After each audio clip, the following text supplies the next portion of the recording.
Dear ladies and gentlemen, welcome to ESC TV. My name is Pazdernik. I come from Prague, Czech Republic, and I'm the Cardiologist of Tomorrow Nucleus member. I have the distinct pleasure to welcome here one of the real giants of cardiology, considered as a father of cardiology, Professor Eugene Braunwald. Dr. Braunwald, thank you very much for accepting our invitation. Thank you.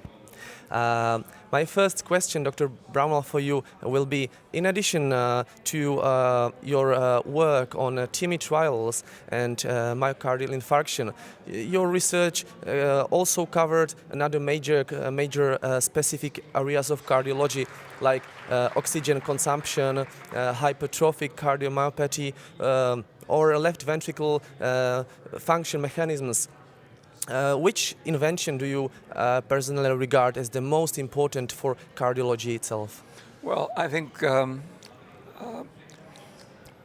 we did the original work on ejection fraction. And when we're looking at cardiac function in humans, there were two methods that we were interested in developing for looking at contractility. One was the ejection fraction, which has been widely adopted, and another one was the DPDT, the rate of rise of left ventricular pressure. And those two papers are very old. They've been widely quoted, 1961 in the JCI for DPDT, and 1962 in Circulation for ejection fraction. And I'm very proud of those because they're still widely used to assess cardiac function. Okay, thank you. My second question would be that I've heard that while writing the first edition of Braunwald's heart disease, you were working 16 hours a day and six and a half days a week. Can you give us a comment on that, please? Well, that's correct. So that was in 1979, and I took a sabbatical leave from Harvard and the Brigham, and I had a limited amount of time in which to do the book. And I was interested in developing a textbook that wasn't just a whole bunch of disconnected chapters. I wanted some continuity. So it's about a 2,200-page book. I wrote half of it myself with colleagues, but I authored or co-authored more than half of the books. And in areas that I didn't know, I called on people. And these were not short chapters, they were long chapters. So it was a tremendous experience. It was difficult. I knew I had to get back because I was chairman of the Department of Medicine, and I couldn't, and I had to get it finished at that point. So I worked extremely hard. It was before the days of fax and internet. So I used to, every day I would send a taxi from my home to my office at the Brigham for my secretary to do the typing, and then the taxi would return in the evening with a chapter typed and also many references that were simply Xeroxed. And one of the things I enjoyed most about that year, although the tension was great, the stress was high, is I probably learned more cardiology than I had ever dreamt before.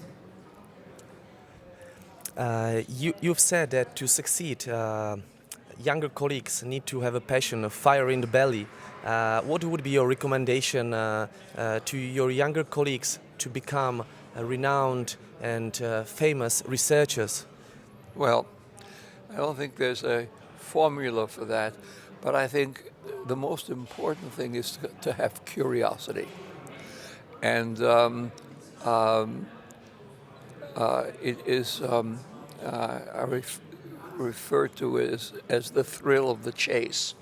And I am as excited about doing research now as I was 60 years ago, because you're chasing after something, and hopefully it's something important. And then what you want is occasionally the joy of discovery. You may be chasing a lot, and you won't discover much, but every once in a while there is a joy of real discovery, and then that makes it all worthwhile. During your life, you have worked with many giants of cardiology, renowned specialists. Out of them, who did you respect the most? Who was the most important mentor for you during your life, and why? Well, I'm going to give you an unusual answer. It was a surgeon, Andrew G. Morrow, who was a surgeon. He was about 5 or 6 years older than I was, working at the NIH. I was in my 30s, and he taught me, he helped to teach me how to think, because he asked very tough questions, as a surgeon would a cardiologist, and he changed the way I look at patients. For example, we had a surgery was in its infancy, cardiac surgery. It was a big deal. So he would ask me questions about, well, should we replace this aortic valve, which was a dangerous procedure at the time? What happens if I leave this young man alone? Well, we didn't know anything about natural history, so we would be making measurements and measuring ejection fraction and cardiac output, but we didn't look at the natural history, and that changed the way of my thinking. The other thing is, he and I wrote many papers together over the course of the 13 years I was there. I think we published perhaps more than 100 papers together. And he also taught me how to write. He was very, very specific on writing, and you wouldn't expect that from a surgeon. And then, of course, writing has been a large part of my professional life, and I owe a lot of that to him about clarity of expression. Thank you very much, Professor Braunwald. It was a pleasure to be here with you, and thank you for joining us today. Thank you for having me. ESC Congress 365 is your free access to ESC Congress content all year long.